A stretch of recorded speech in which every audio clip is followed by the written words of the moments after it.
Friends, ఇంతకుముందు వీడియోలో flowers చూసాము. ఇప్పుడు మా గార్డెన్లో ఉన్న వెజిటబుల్స్ మొక్కలు, పండ్ల మొక్కలు చూద్దాం. ఇది బీరకాయల పాదు అనమాట. దీన్ని కొబ్బరి చెట్టు మీదకి అలా ప్రాకించడం జరిగింది. చూడండి, బీరకాయలు యాసీ బీరకాయలు అండి, చాలా బాగుంటాయి.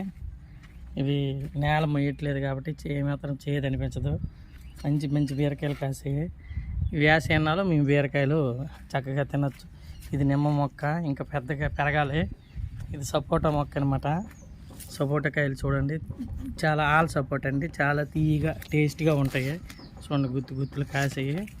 ఇంకా ఇవి తీసి ఒక 2 రోజులు ముగ్గితే మాత్రం చాలా బాగుంటాయి. తర్వాత ఇది ఒక కొబ్బరి చెట్టు పూత దశలో ఉంది, ఇంకా దాన్ని ఫలాలు పెంచాల్సి ఉంది. అలాగే ఇది ఒక బంగినపిల్లి మొక్క అండి.